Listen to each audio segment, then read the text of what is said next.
Om Sadashiva-Samārambhām Sadashiva-Samārambhām Shankaracharya-Madhyamām Shankaracharya-Madhyamām Asmadacharya-Paryantam Asmadacharya-Paryantam Vande Vande Guru Guru Paramparam. Paramparam. Om Sahana Bhavatu Sahana Bhunaktu Sakha Veeryam Karvavahai Tejasvina Badhitamastu Ma Vidvishavahai. Om Shanti Shanti Shanti. Om Tat Sat.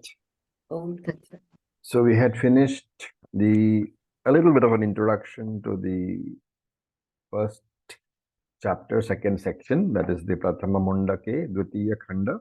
We had begun with the introduction. We had not done the mantras as yet. So we will look at the first mantra. So this is 1.2.1. First chapter, second section, first mantra. So we will chant. Tadetat satyam Tadetat satyam mantreshu karmani kavayaha mantreshu karmani yan pasyan sthani tretayam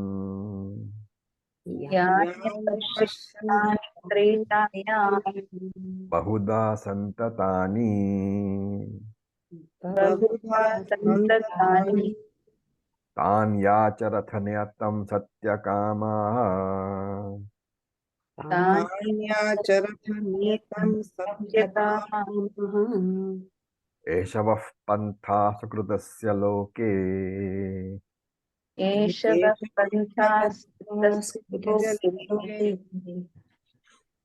so I'm muting all of y'all. We will look at the mantra as such. You have to look at the second line of the mantra, Yan Pasyam Stani.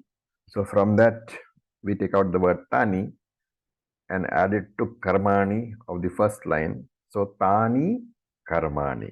Those karmas, those rituals, Mantreshu Yani Kavayaha Apasyan. So those rituals, Tani Karmani, Kavayaha Apasyan, which the wise people, Kavayaha means the jnanis over here, which the wise people, Mantreshu Yani Apasyan, which they discover in the mantras, those rituals which were talked about in the mantras, Santatani Tretayam.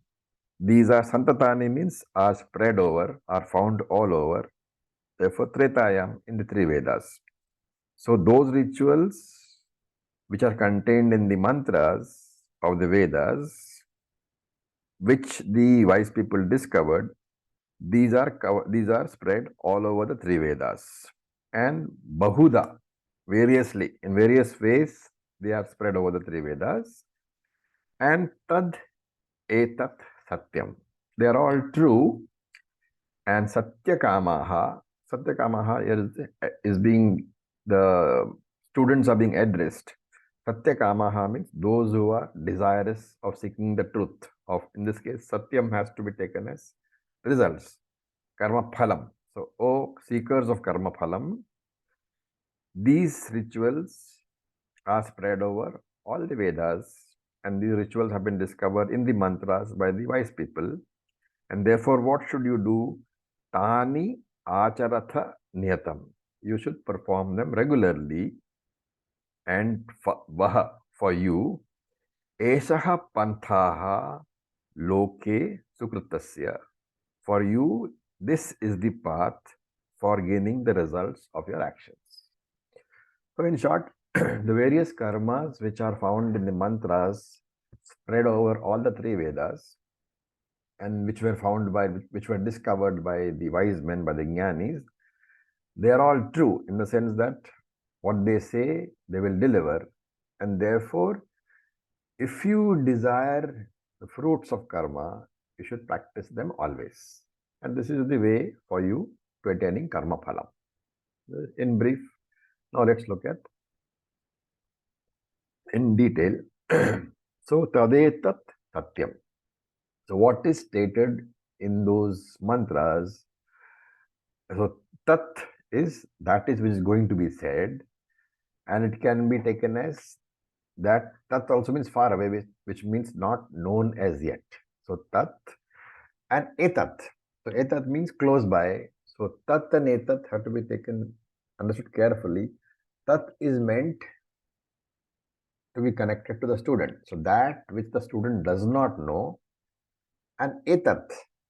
Etat means close by, it should be connected to the Acharya.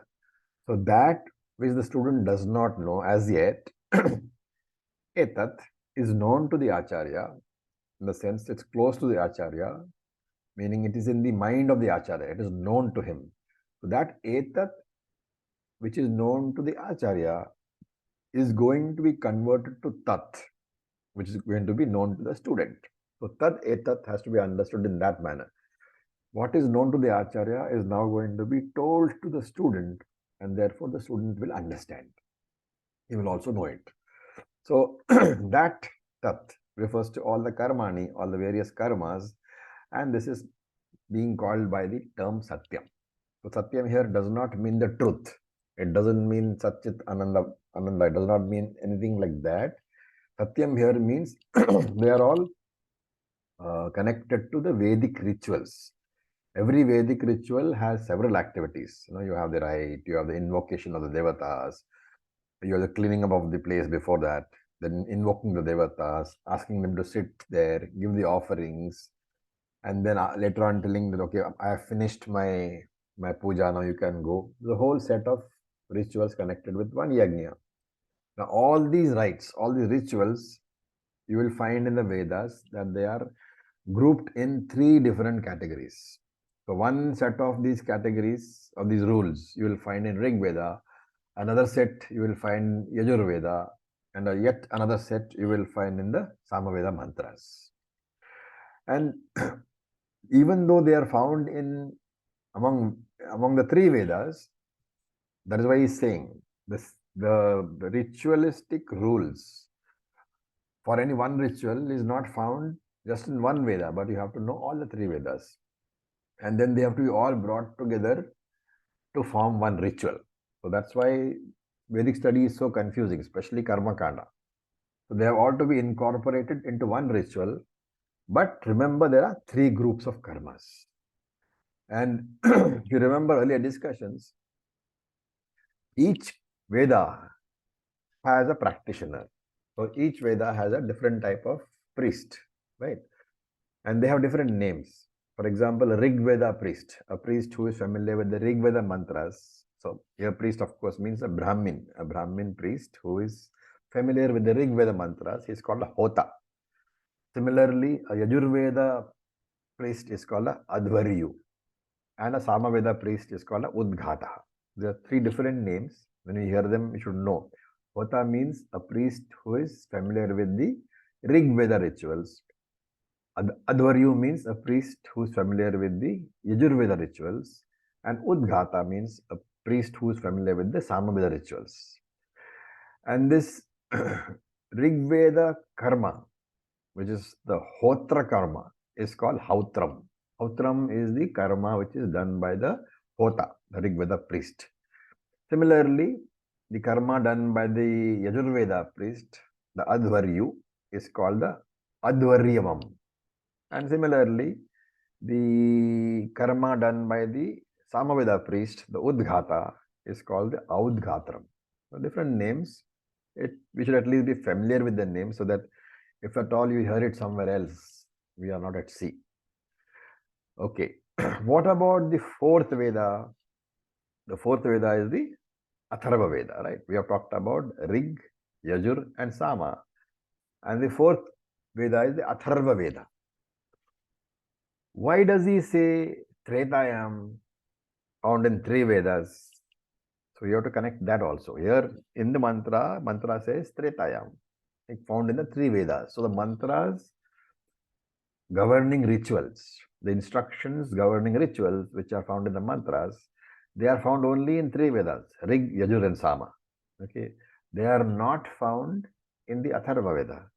Atharva Veda is basically a code of conduct, so it doesn't contain any of the rites or the instructions for the rituals. The mantras are not there. And therefore, in any puja, in any ritual, only these three priests, which three priests? The Rig, Yajur and Sama priests, that is to say the Hota, the Advaryu and the Udgata. Only these three priests do the rituals.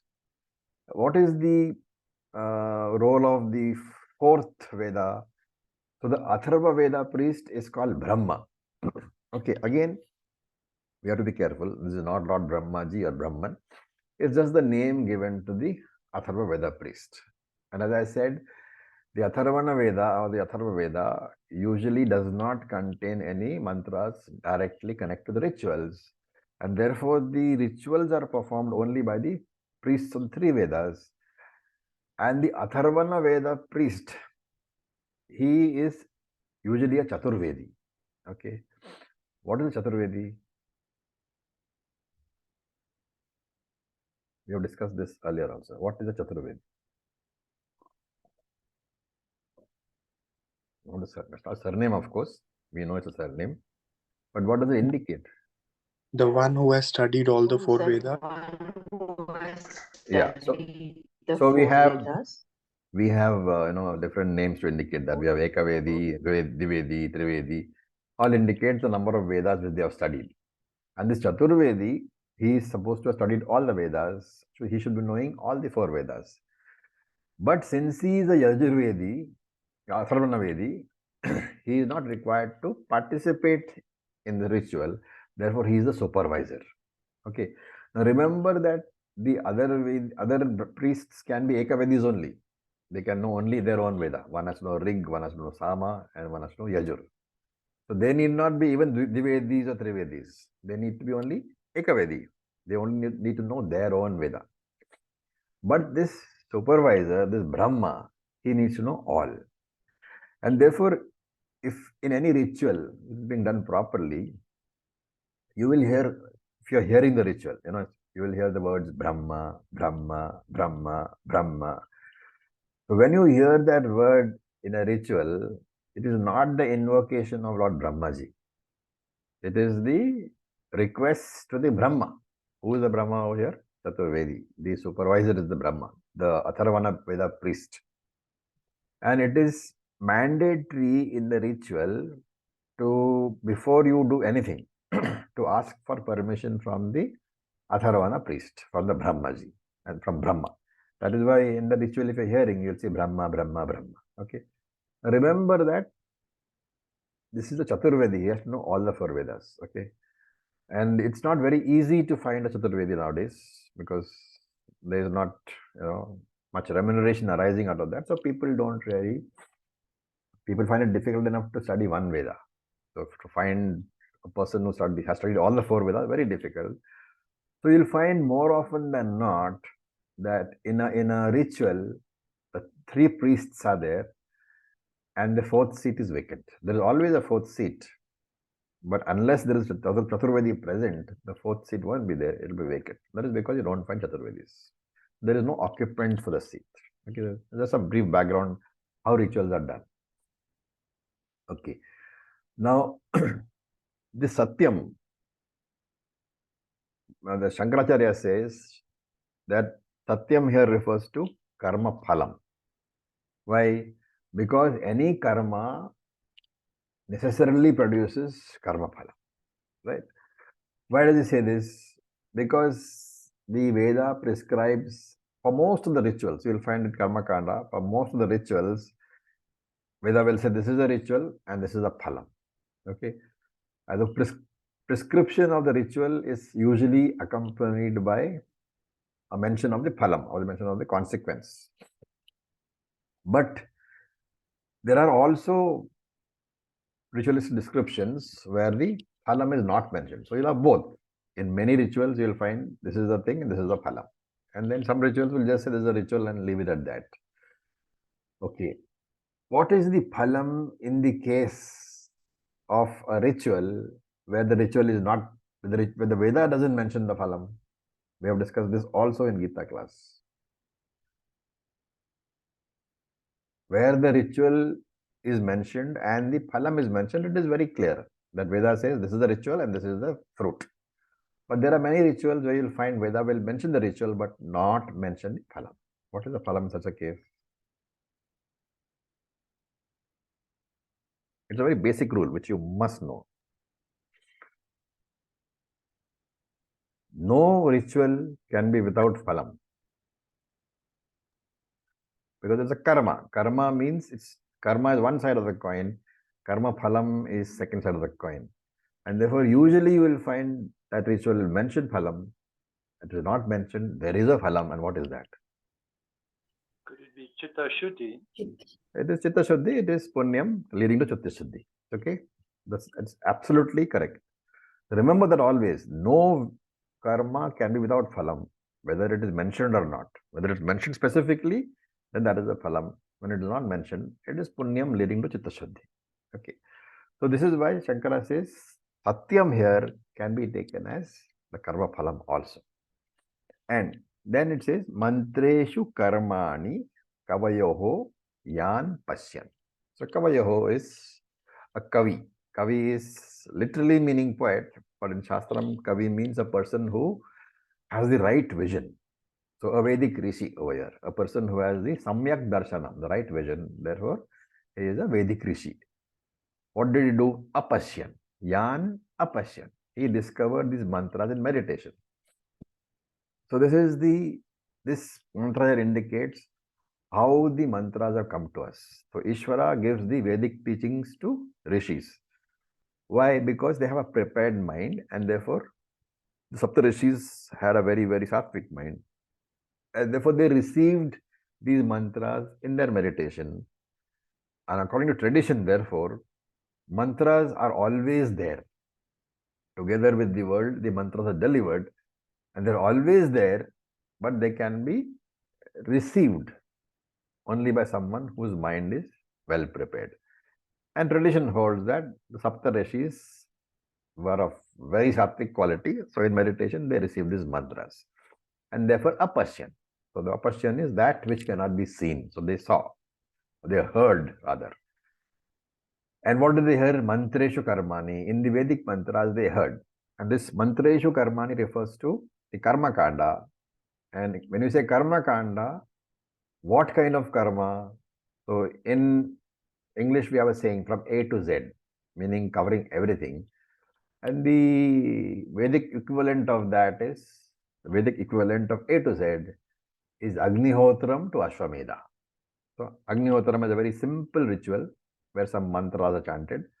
Ashwamedha is a very complex ritual, usually restricted to rulers because it involves a lot of expense and it involves conquering other nations also. So very expensive, very complicated ritual. And therefore A to Z.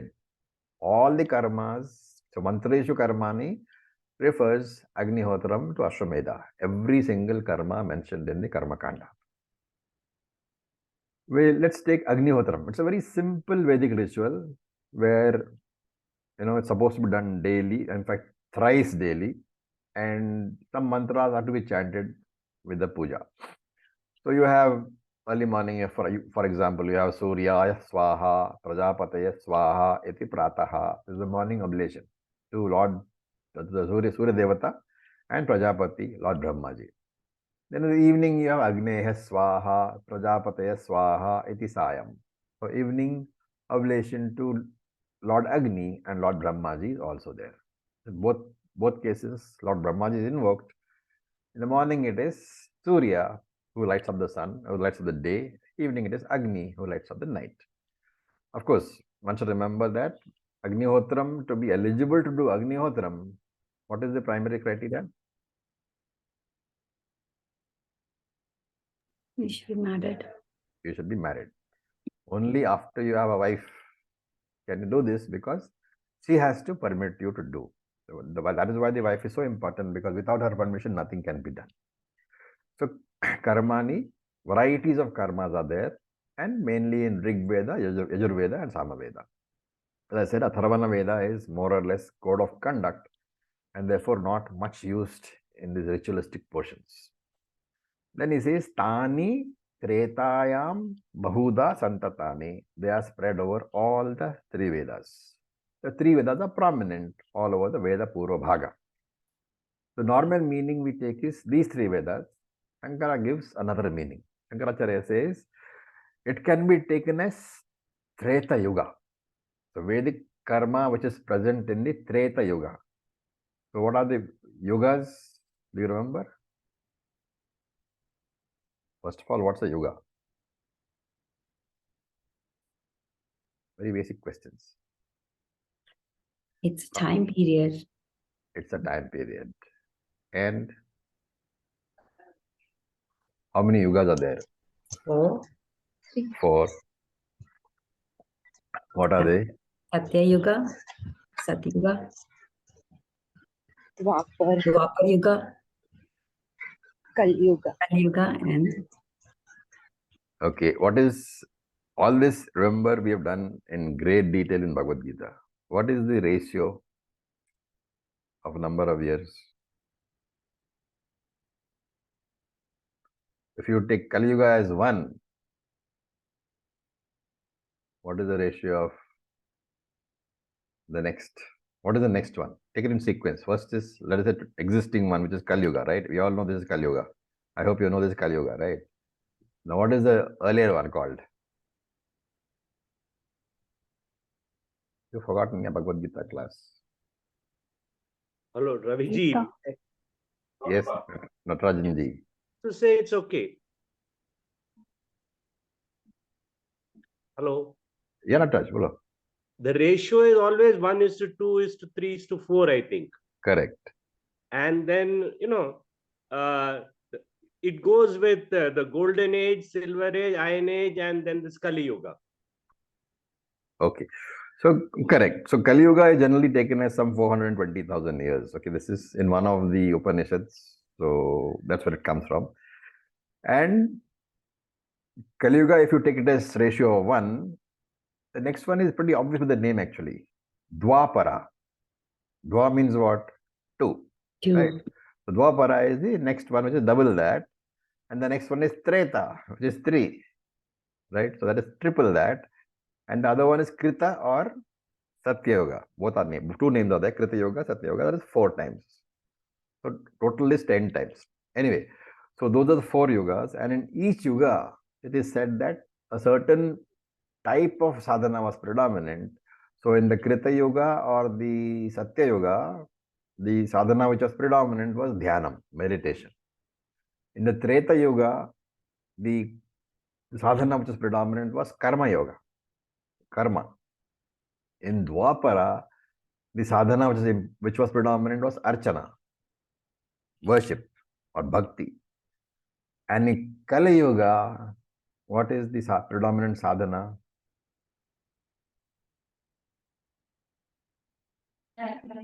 Bhakti Yoga. A better version. Kirtanam. Kirtanam, right? Kirtanam, also called or Nama Sankirtanam, right? Now there is a Upanishad called, I think it's called Kali Santarana Upanishad. Basically, it is the boat for crossing the Kali Yuga.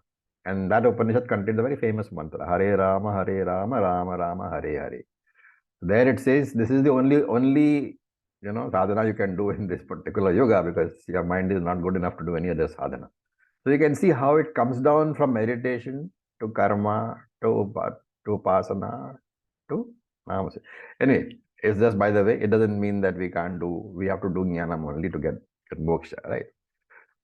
And the tradition holds that in Krita Yoga, Satya Yoga, whatever phalam, whatever fruit you would have gained through meditation or through knowledge, that same fruit you can get in Kali Yuga through just repeating the name of the Lord.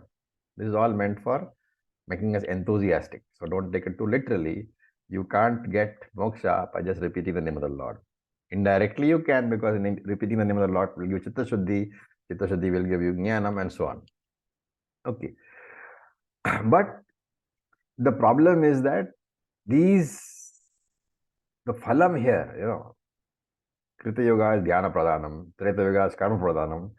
These Upanishads, they don't state what is the phalam for each of these. And therefore, there is a mistake. People have made a mistake saying that whatever phalam is gained through jnanam is also gained through nama sankirtana, which is a mistake. Because the Upanishad does not specify the phalam, and therefore moksha is taken as a phalam of any of those karmas. But as Vedantins, we know in any yuga, whether it be Kali Yuga or Dwapara or Treta or Satya Yuga, there is only one path which will give you moksha, and that is jnanam. So jnanam alone gives moksha. All other paths give chitta shuddhi, right? So what is the result of the adhering to any of the other paths? It's only chitta shuddhi. Chitta shuddhi makes you come to jnanam. Jnanam gives you moksha. And therefore he says bahuda. Manifold, many types of rituals are there. Rituals are there for anything that you can think of, from getting children to getting wealth to destroying enemies. Rituals are there in every part of the Veda. Santatani, they're all spread. And therefore, hey Satyakamaha, a person who desires results, what should you do? Tan, niyatam, acharataha. You should perform them properly as laid down in the Shastra. This is advice to the sadhaka. If you want karma phalam, you have to ensure that you have to follow all the rules which are laid down in karma kanda. So niyatam means properly and regularly. So in the case of kamya karma, karma for addressing desires, and parihara karma, karma for rectifying mistakes of yours, this niyatam is extremely important. And in case of niyata karma, niyata also means that not only regular, but lifelong. As long as your body is alive, you should do these karmas. And therefore, Panchama Yajna, we say, is compulsory for your spiritual health. And then he says, Eshavaha Panthaha Sukrutasya Loke. So here, Shankara says, this is indeed the means to the phala praptihi, getting the phalam of each of these karmas. So Yeshaha here refers to aparavidya. You are not to paravidya. And Sukrutasya Loke means acquiring the karma phalam. Sukrutam means punya karma, lokam means phalam. Therefore, Sukrutasya Loke means getting the punya phalam of your karma. And lokyate is a word which means experienced, lokaha. And therefore, karma phalam is experienced. And this karma phalam here is referred to as lokaha. And for that purpose only, to experience the karma phalam, what is the only method? The only method is to follow the Vedic rituals exactly as they are laid down, with all the dots and the dashes. Understand the rituals properly and then follow it. In short, the summary of this mantra is what? Doing the Vedic rituals in exactly the same manner and exactly the same time, with the same details as mentioned in the Vedas, they are the means to achieve your worldly results, worldly goals. So, Yani etani agnihotradini, says Shankaracharya. All the Vedic rituals like Agnihotra, etc., these are all mentioned over here. And where are they found? They are found in all these Vedas. They have been described into 3 groups, and these rituals are the marga for you, are the path for you. And if you do this, you will definitely get the results. So Veda gives a guarantee: do the karma and you will get the results. Remember, here we are saying do the karma, not know the karma. Okay. So in karma kanda, there are 2 parts. One is to study the karma kanda so that I know how to do the karma. And second part is doing the karma itself. It's like having, paracetamol in your medicine cupboard. Just keeping the paracetamol there will not get rid of your fever. You have to have the paracetamol there and you have to take it also. Similarly, one has to have the knowledge of how to do the karma, and one has to perform the karma also. And that is why we say that Vedic chanting is also prayer. And therefore, Vedic chanting gives 2 types of results. One is the drishta phalam, the visible phalam in the form of vak shuddhi, purity of speech. Because Vedic chanting regularly will enable you to speak properly, chant properly. So that is the drishta phalam. And adrishta phalam is what? In the form of punya. And therefore here, so far, the meaning is that karmas, as described in the Vedas, are the means of achieving your desires within the framework of dharma. And since dharma is involved, Ishvara is involved. And since Ishvara is involved, remember that the Vaidika, the person who is involved in these karmas, is constantly in the presence of Ishvara. He is never away from Ishvara. So this is the first mantra. And any questions we'll take before we go on to the next mantra. Very, very important mantra, of course, entirely about Karma Kanda.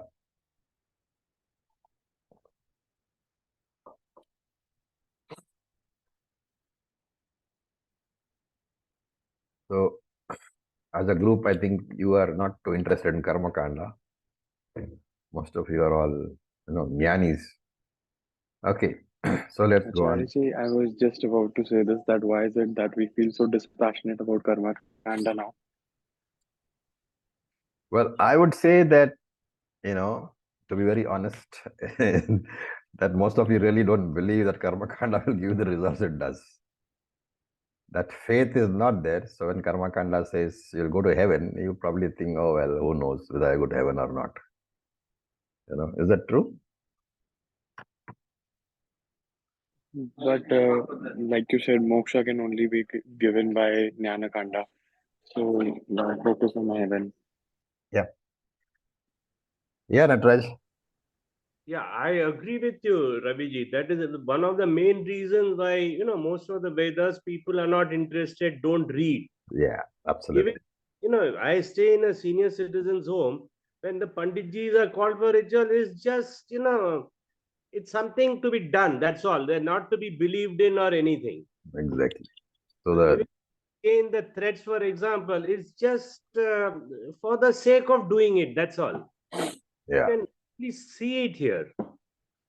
So that, I think, unfortunately, is the state all over the country. That is also possible because Karmakana results are supposed to be visible, right? And therefore, you see two people doing Karmakanda and nothing is happening to them, and you say, oh, maybe they're not really true. But Jnanakanda results are not visible at all, and therefore we still have faith. Oh, yes, I can get moksha. And this is my take on it. If it is not true for you, it is good. Raviji, one more thing, when you see these senior citizen, one person says, this is the way to do it. Another person will say, same Veda, it's getting interpreted in so many different ways. Multiple ways, correct. It also God alone knows. Yeah, that is true. If Karma Phalam doesn't come, oh, the moon was in that direction, or you did some nonsense will be said, Yeah, yeah. So, correct. I'll give you an example. In one of the Upanishads, there's a small story about the past. It says that there was a king, and apparently in those days, if you went to the king accused of a crime, they had a very simple way of finding out. They would heat one iron rod, and then they would ask you, did you, actually do this theft? Were you the thief or not? And you have to say, yes, I was a thief, or no, I was not the thief. And whatever you answer, you are supposed to pick up the burning hot rod. And the Veda says that if your statement is true, that statement will protect you, it will be your armor, and the hand won't burn. And if it is false, then the hand will burn. So not only will your hand burn, you will also get punished by the king. And if it is true, then the hand won't burn and will not get punished by the king. Okay, so this is a statement in the Vedas. If you are saying Veda is pramanam, tell me who will believe that if I'm honest and I pick up that iron rod, my hand won't burn. I think you should ask the king to do it himself. You are not ready to pick it up and show it to me. Demonstrate validity of this principle. Of this principle, exactly. How you should go about it.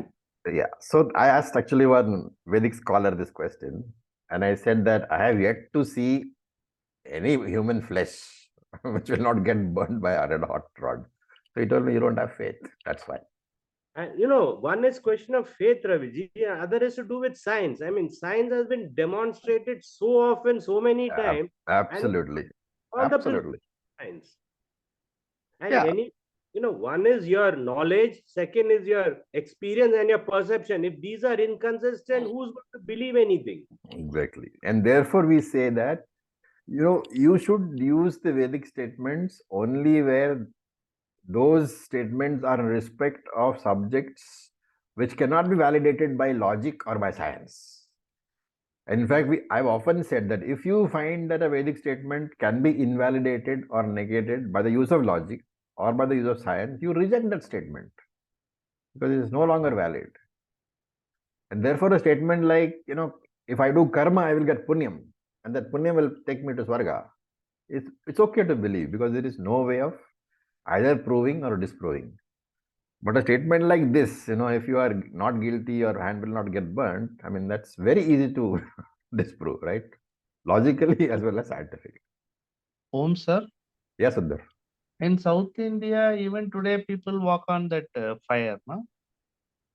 Yeah, Right. but I am very sure that they're using some sort of insulating material on the legs. No, you have to use logic. If at all whatever is science tells you is contrary to what you are seeing, then there is a sleight of hand. You cannot believe the Veda over science because Veda doesn't touch, objective knowledge. Veda doesn't touch at all. Yes, sir. Veda can only talk about alaukika, which does not belong to this world. So any interpretation of the Veda, please never forget that logic disproves, you reject, providing you used correct logic. Science disproves, you reject.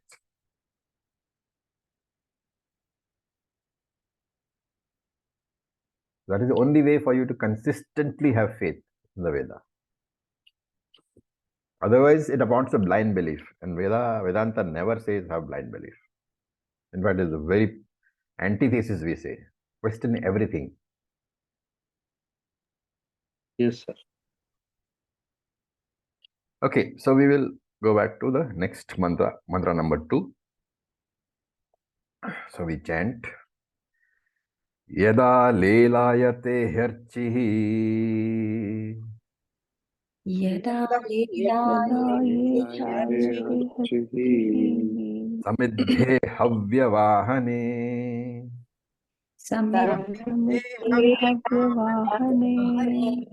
tada ajya bhagavantarena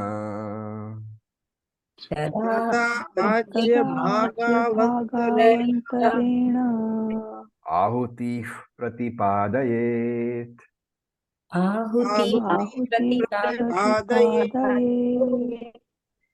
Okay. So I've just muted you all. Let's look at the words. Ahutihi, the oblation, the offering, pratipadayet.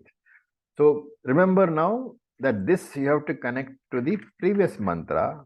In the previous mantra, we talked about what? From Agnihotram to Ashwamedha.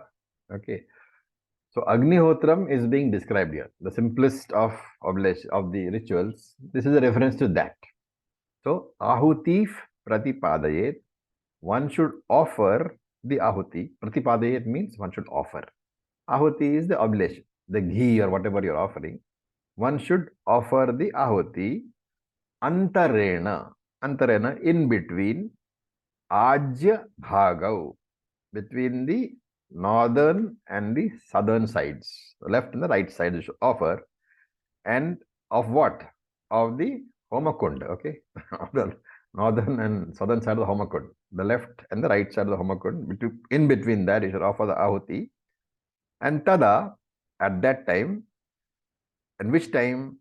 Havyavahane. Havyavahanam is the fire, the ritualistic fire. Samidhe, when it is kindled.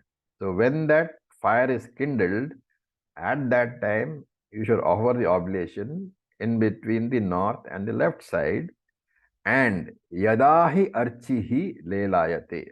And when is that fire said to be properly kindled? When the flame archihi lelayate shoots up. right? When the flame is at its maximum, that is the time when the fire is properly kindled, and that is the time for offering. Okay. So, how do we know this is Agnihotram? Because we don't know, right? So only Shankara knows. Shankara in his commentary says that this mantra takes Agnihotram as an example to illustrate a karma. And Agnihotram, remember, is the first ritual to be performed by the Grahastha. And again, remember that the fire with which this ritual is to be performed, I've given some description earlier. You have to take the fire from your marriage, the fire of the marriage, and take it home, and then kindle it, and then have another fire kindled. All the details we talked about. So here that he's talking about that fire which is already burning in the house. From that fire, you have to light the Agnihotram every day. And Shankara says this Agnihotram is an example to illustrate what is Vedic karma. And remember, the Agnihotram is the first ritual which is performed by the Grahastha, by the married person. And here he is giving the sample ritual. So this ritual has a twofold status. It is a Niyata karma, which means the Grahastha, the householder, has to perform it daily as long as he lives. Okay, as long as he lives, he has to perform. There is, of course, an exception. What is the exception?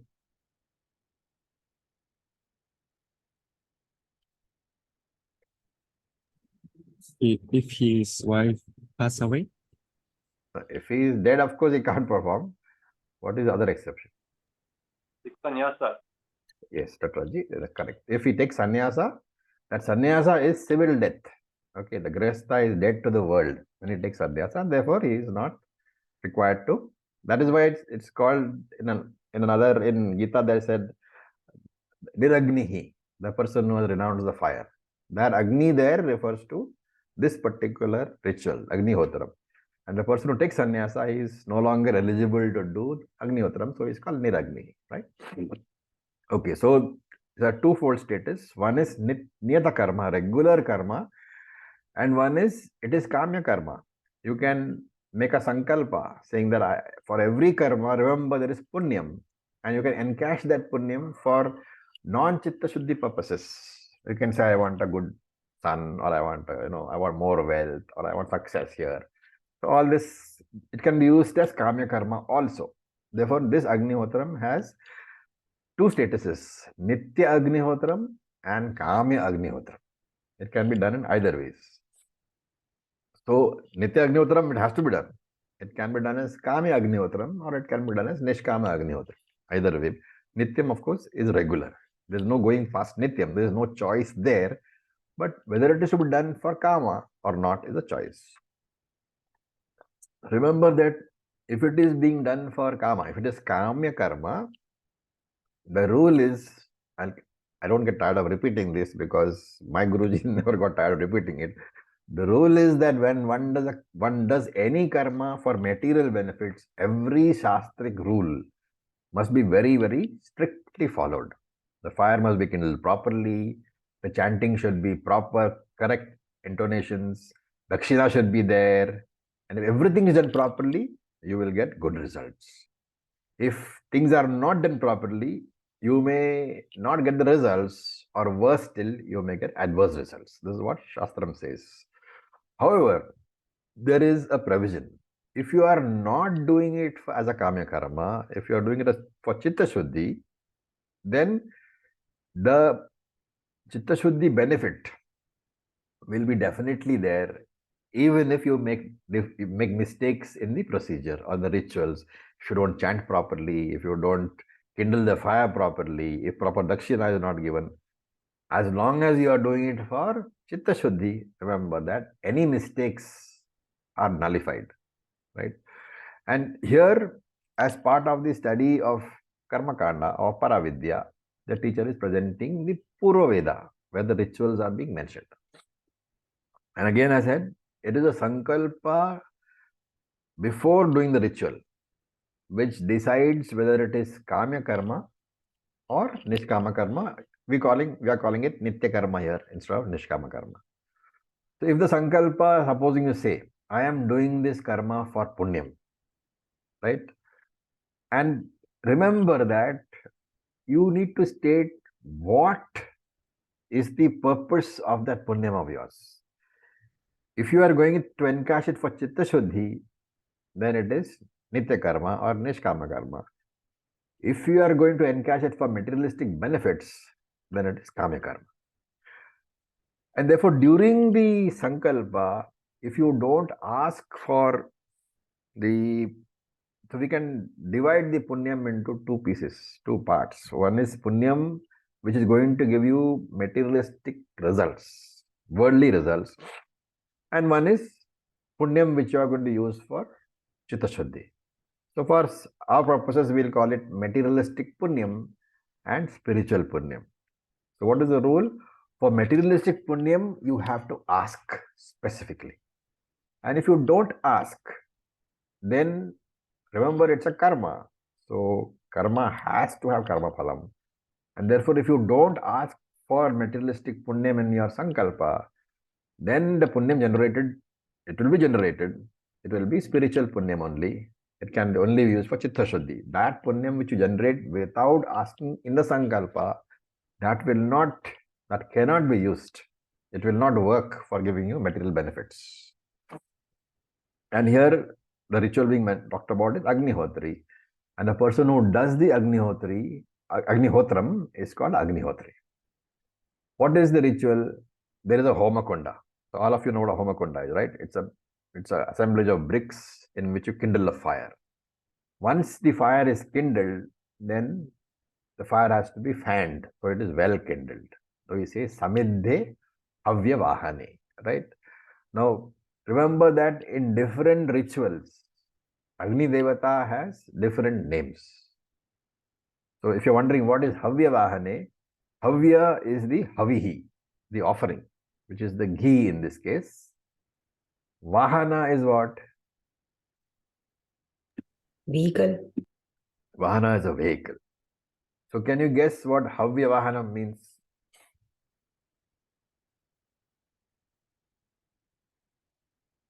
Hello, Raviji. I don't know, but I'm making a blind guess. Yeah. It must be the fanning part which will kindle the fire and take the fire from one place to the other. Well, Havya is the ghee. Vahana is the vehicle. So literally it means the vehicle transporting the Havya, the ghee. Right? Your offering is being transported by Agni Devata. And whom will it transport it to? Because you are giving the oblation to a particular god. And Agni Devata is supposed to be the courier service. You offer the ghee into the fire and you say, let us say, Indraya Swaha, which means you are telling the Lord Indra that you please, this offering is meant for you. And you don't know Indra's address, right? Nor can you reach there. So Agni Devata is the courier service. So he will take the ghee, he will receive the ghee from you and he will take the ghee and deliver it to Indra. That's why Havya Vahana. Agni here is the Vahanam, the vehicle, the courier service, which takes your oblation, your Havihi, to whichever Devata that you are offering it to. And therefore, which Devata does it go to? It depends on the mantra which you chant, right? On your Sankalpa. If it is to Indraya Swaha, it goes to Indra. If it is Varunaya Swaha, it goes to Varuna, and so on. You can say Agniya Swaha, it goes to Agni himself. So Agni can himself receiving his offering for his own, when offered to himself, he can receive it. When offered to other Devatas, he receives it as a courier service. That is why Agni has a different name. Devaduta, messenger of the gods. He takes the Havis, the offering, and he takes it away. And therefore, when you chant in the Agnihotram, you say Indraya Swaha and then give it to Agni. And remember that you should remember the Devata to whom you are offering the Havi. To the offering, the ghee is being offered to a particular Devata. Why? Because you are offering for a particular purpose.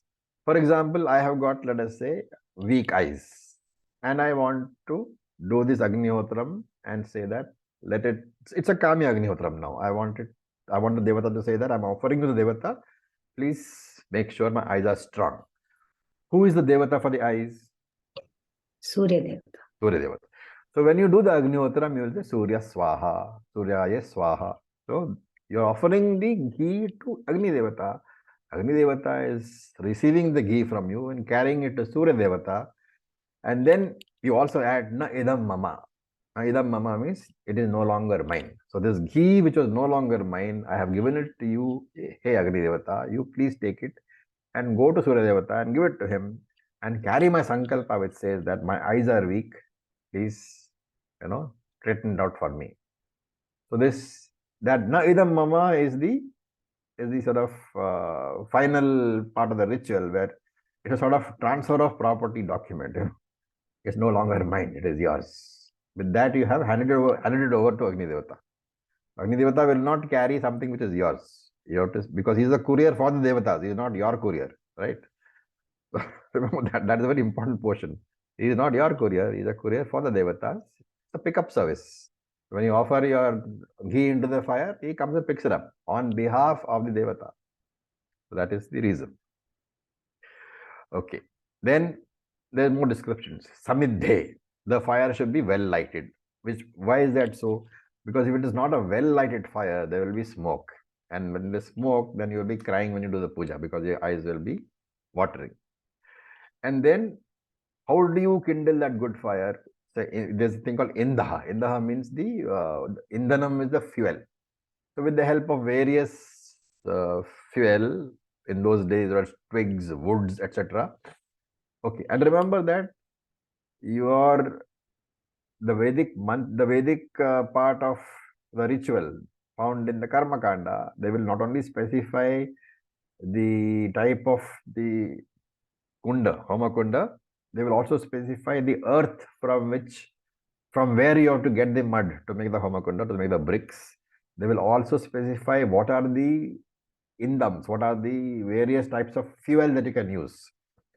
So that you can use only those fuels, like twigs are there, wood is there. Only permitted fuel can be used. You cannot use kerosene, you cannot use petrol, and therefore you will find that in a traditional fire, when the fire is being lit, there will be no matchstick. There will be no cigarette lighter. Of course, you don't find it everywhere. What is supposed to be used? Those things. But twigs are fine. But the twigs will come into play when the fire comes, no? How do you generate the fire traditionally? Again, a guess. If you strike two stones together, then you're supposed to get fire. Yes, that is one way. And the traditional way is that there are two pieces of wood. Okay, one is a lower wood, and that we'll come across later in this particular Upanishad itself. The lower wood, which is slightly, hollowed out, and there is a rod of wood, and then you just, rotate the rod inside the wood, and sparks are generated. So that is the traditional way. You are not supposed to use matchstick and all that. So I don't know how many, places do that because very time-consuming and tedious procedure. Anyway, so when all that is done, samidhe is well-kindled fire. Okay, this fire is also called, this Agni is also called Hutashanaha. So Huta means the oblation, the offering. Ashanam. Ashana is, do you remember from Bhagavad Gita, what is Ashana? Mahashana, Mahapapam. You guys are not up to date on your Bhagavad Gita, I say. Otherwise, these words would be all there in your head. What is Ashna?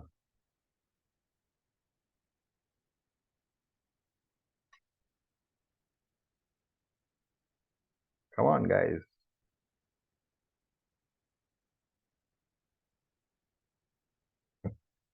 Okay. Ashna is one who eats. Okay, so Hutashana means one who consumes the oblation. So that Agni is also called Hutashana.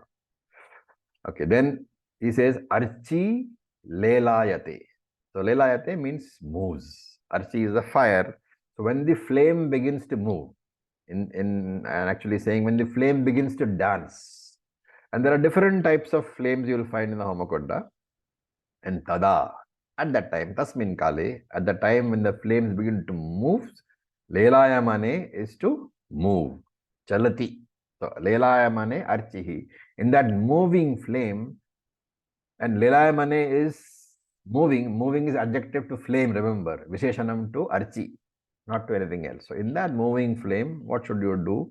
When the flame is well lighted and the flames begin to dance, at that time, ahutihi pratipadayet. The Agnihotri should offer the ghee to the flame. And here again there is a rule. In which part of the Agnikunda should you offer? So he says, Ajya Bhagau Antarena. So between the left and right sides of the Agnikunda, between the northern and the southern portion. So that means in the middle, the oblation should be offered. And this place, Shankara doesn't talk about. But Anandagiri in his commentary to Shankara Bhashyam says it's called Avapasthanam. Avapasthanam is the place, is the middle part of the kunda in which the ghee is to be offered. Remember that in Karma Kanda, the location is specific to the ritual. So in Agnihotram, he is saying the ghee is to be offered in between the left and the right side, which means in the center, right?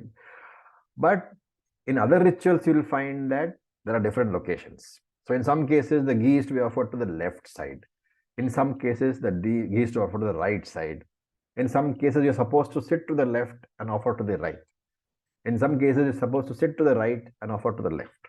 In Agnihotram, you are supposed to sit facing the east in front of the Agnikunda and make the offering at the center of the Agnikunda. This is the simplest of the Vedic rituals.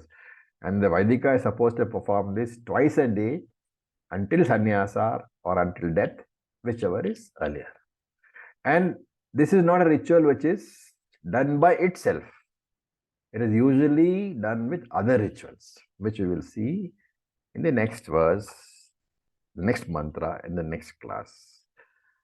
For that, we'll stop for today. Any questions? Remember, this is highly karma kanda.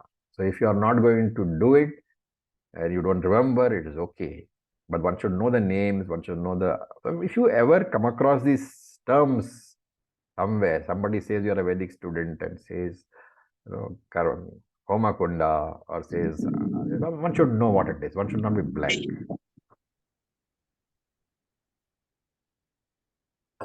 Okay, any questions?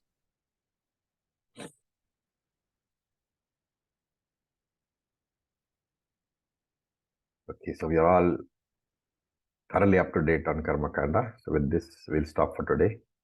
Om Purnamadav Purnamidam Purnat Purnamudachyate Purnasya Purnamadaya Purnam Eva Vasishyate. Om Shanti Shanti Shanti. Incidentally, I would like you to tell me where exactly we found this Mahashana, Mahapapam. Look up your Bhagavad Gita and put it in the group. At least it will give you some homework. I can tell sir right now. No, you don't tell, please. Some others can tell. Okay. Om Namah Shivaya. Thank you for your patience. Om Namah Shivaya. Thank you. Namaskar, sir. Thank you, sir.